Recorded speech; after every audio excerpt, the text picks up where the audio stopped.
the micro-seed investor? Well, the micro-seed investor basically is a new class of investor that, using crowdfunding, replaces the traditional friends, family, and the foolish investor. Now, I've talked about why I don't like friends, family, and the fools, because ultimately they're not investing in the idea, they're investing in the person, and it's not necessarily the person that they're investing is someone that, you know, it's emotional connection, and really an investment should not be an emotional connection. You should open up with an investment which is basically level-headed, understanding who the leaders are, what's the project, and making a sound investment decision. The moment you rely on friends, family, and fools, that isn't there. So the micro-seed investor is actually there to replace the traditional startup investor. And ultimately what we want to do for the micro-seed investor is protect the investor. So the most he can invest is basically between 1% and 5% of his gross income, all right? And per year or something initially, and then ultimately as we see this benefiting, then we would lower the categories, but as a way to kind of appease the SEA, or like all these people say, oh well, you want to protect the investor. Well, I think when you say you can only invest 1% to 5% of your gross earnings, and that's protection enough, right? So secondly is we want to provide the investor basically the biggest and the safest kind of return. So one is, every micro-seed investor, if you're going to take the risk of investing in a brand new startup, then ultimately you should get at least a 5-to-1 return, I believe, at least. So that's a massive return. However, you're taking a massive risk. The other thing we want to do with the micro-seed investor is actually help protect them. And a couple ways we can protect them, or to help ensure their investment, is you protect their investment from dilution. Most investors that that are early stage investors suffer from stock dilution. So one of the things we do for micro-seed investors to say, listen, if any stock is released from the time of micro-seed investor until I cash out, then basically I get a percentage equal to what I own in the company, as an additional. So my investment is basically maintained. Another thing that we want to do for the micro-seed investor is actually provide them an option to actually upgrade their stock as preferred stockholders. Now, with the kickoff for a found up or an early startup, okay, ultimately what we're looking to do is to raise $100,000. So $100,000 I think is a good figure that pretty much covers most of the expenses a startup is going to need nowadays, all right? Maybe they don't even need $100,000, but $100,000 is just a nice figure, and it's really the cap for a micro-seed investor. So any project that needs more than basically a micro-seed investor level ultimately then gets treated as a startup, not a found up. And startups basically will act under the SEC needing accredited investors. A found up, however, it caps it at basically $100,000, and again, the 1% to 5% of your gross income, which I think is kind of silly, but still I'm putting it in there just to appease those that think that somehow there's some problems. There's a problem. Another thing that we offer the micro-seed investor is a 60%. Right now, it will probably go down, a 60% referral fee for crowdsourcing the investment with others. The idea here is that we want to spread and provide a massive incentive for those to spread. So spread the idea of an investment opportunity with others. So if you're going to, ante up $5,000, you probably know 10 other people that may want to do so too.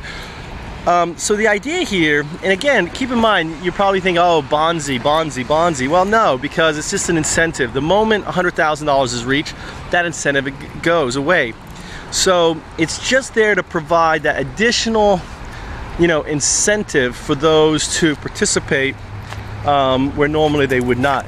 And ultimately, that's it.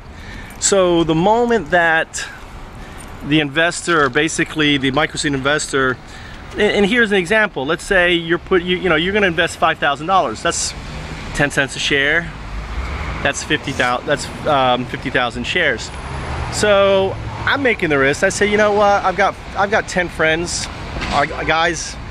I've really looked into this, and this is how investing works already. I really think this is a good deal. It's only 5,000. I mean, you spend that on a weekend going to Vegas anyway, or your trip to New York. You know, you spend that in one day. That's the kind of investors we're looking for. But why don't you let's help out this startup, this found up, okay, with this idea, and I think it's going to be pretty massive.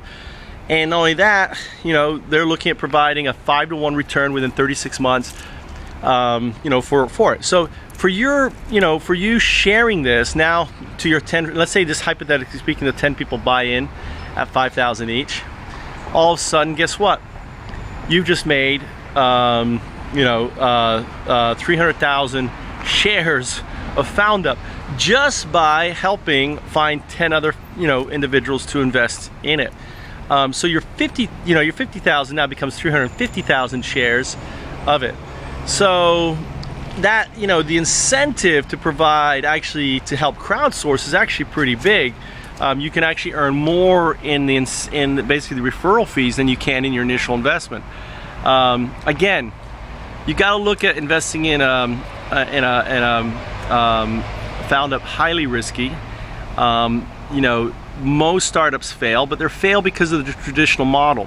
I'm looking to bring in and introduce a new model, the found up model, which is very different than the traditional startup model. And there's a great, I'm actually going to grab there's a great, actually someone did a great video on the startup, on how the startup works, and it's just a myth. You know, it works for less than 1% of the people doing startups out there. So any framework that only works for less than 1% is not a framework.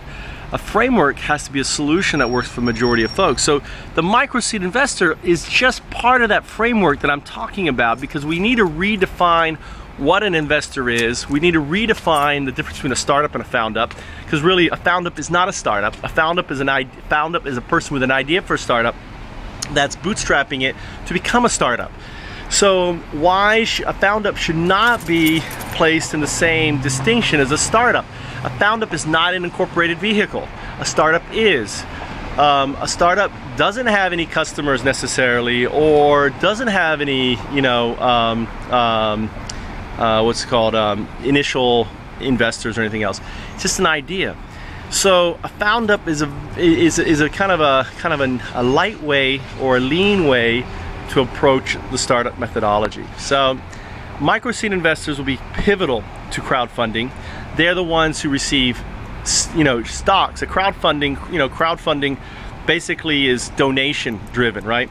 But micro-seed investing is crowdfunding using the investment models and incentives. So I'm just one guy pioneering, trying to make a difference and trying to open your eyes that crowdfunding can change everything, especially if we can allow anyone to invest up to $100,000 into early stage startups and free them up from to basically a chokehold to you know, what they call accredited investors, because basically there isn't enough accredited investors to go around to everyone with startup ideas, and it's unrealistic and it's unfair for those people who have good ideas to not be able to create them because they basically have some stupid FCC law that prevents them from securing the funds they need.